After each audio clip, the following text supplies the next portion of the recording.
For centuries, China focused on defending its vast land borders, not the sea. But in recent decades, that mindset has shifted dramatically.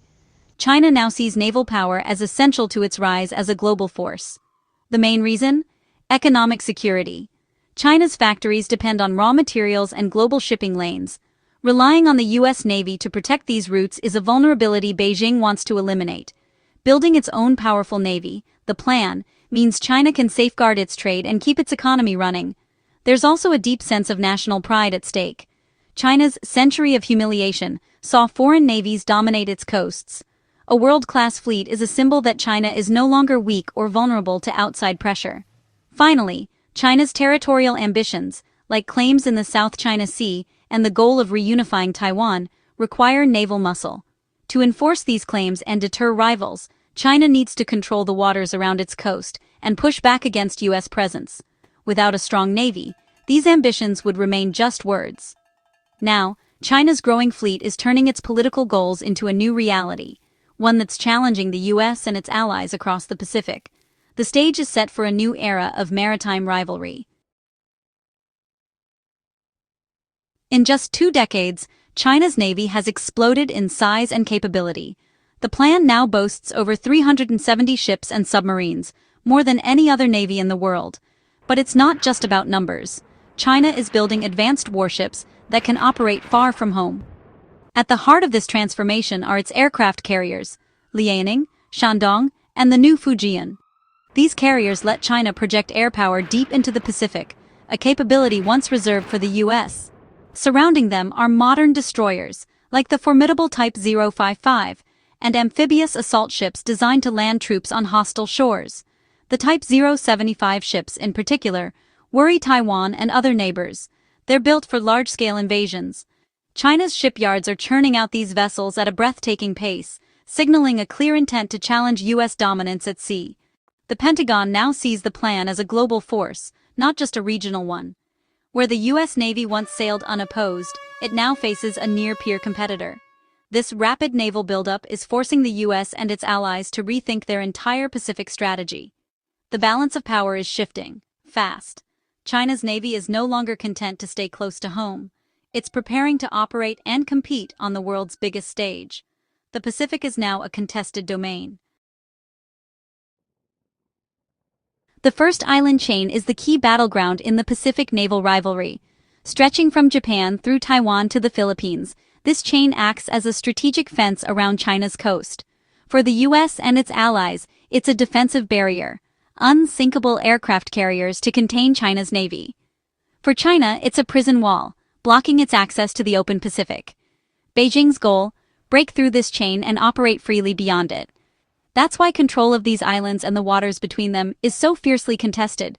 China is fortifying islands in the South China Sea and pressuring countries like the Philippines and Japan. The plan wants to sail unchallenged past this line, signaling a shift in regional power. If China can do that, it changes the game, projecting force deep into the Pacific and challenging U.S. defenses.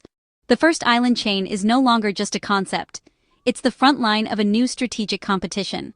Whoever controls it controls the future of the region. Within the first island chain, the Bashi Channel stands out as a critical choke point.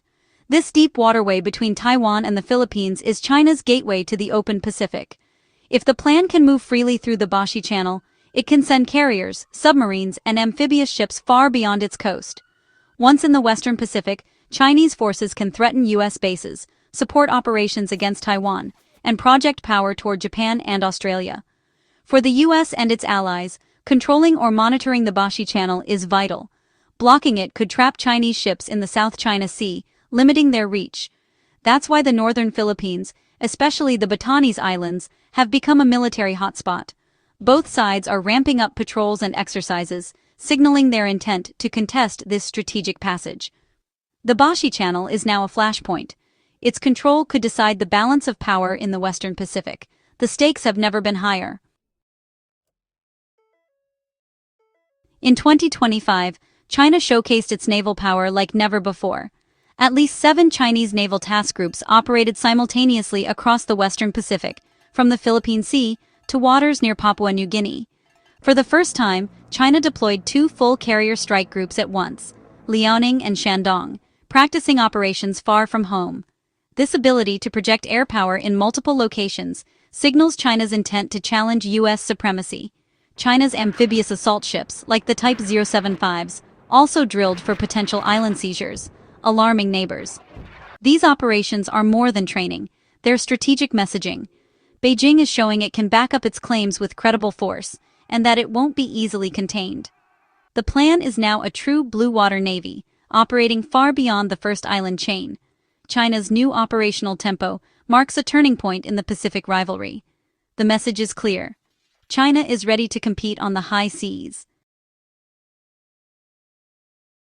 The U.S. and its allies aren't standing by as China expands its reach. The Philippines, under President Marcos Jr., has renewed its security partnership with the U.S., driven by shared concerns over China's actions.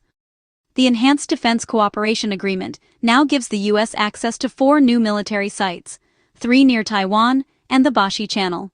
This allows the U.S. to pre-position forces and equipment in key locations, ready to respond to any crisis. Joint military exercises have surged, focusing on defending the Batanes Islands and controlling the Bashi Channel. In 2025 alone, the U.S. and Philippines conducted hundreds of drills, with even more planned for the future. This deepening alliance is a direct response to Chinese aggression and gray zone tactics. For the Philippines, it's about bolstering defense and deterring Chinese pressure. For the U.S., it's a crucial foothold on the edge of the first island chain. Together, they're sending a message: the region won't be ceded without a fight. The U.S.-Philippine alliance is now a central pillar of Indo-Pacific security.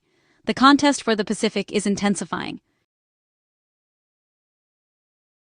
The U.S.-Philippine alliance is now backed by serious firepower. Both countries are deploying advanced anti-ship missiles in the Philippines, making the region a porcupine bristling with defenses. The Philippines has acquired BrahMos supersonic missiles from India, able to strike ships up to 500 kilometers away. The U.S. has brought in NMESIS and Typhoon launchers, capable of firing Tomahawk cruise missiles deep into China. These land-based systems can close choke points like the Bashi Channel and threaten targets far inland. The message to Beijing: any conflict could quickly reach Chinese shores. The Philippines is also building new bases, including a forward naval outpost in the Batanes, to monitor and respond to Chinese moves. Together, these missiles and bases create a layered, credible deterrent. The first island chain is now bristling with new defenses. The U.S. and Philippines are making it clear. They're ready to contest every inch of the Pacific. The military balance is shifting. China isn't meeting these moves with open conflict. It's escalating in the gray zone. The China Coast Guard and maritime militia are harassing Philippine vessels, especially near disputed areas like Second Thomas Shoal. Aggressive tactics, ramming, water cannons, and blockades keep tensions high without crossing into outright war. China is also increasing patrols near the Batanes, testing the resolve of the U.S.-Philippine alliance. This cat-and-mouse game puts pressure on the Philippines to respond, risking escalation or backing down. The U.S. faces a dilemma: respond forcefully and risk war, or do nothing and let China change the status quo. China's patient, incremental approach, salami slicing, aims to shift control without triggering a major conflict. The real test for the U.S. and Philippines is learning to counter these tactics, not just with missiles, but with strategy and resolve. The gray zone is now the front line of the Pacific rivalry. How both sides handle it could decide the future balance of power.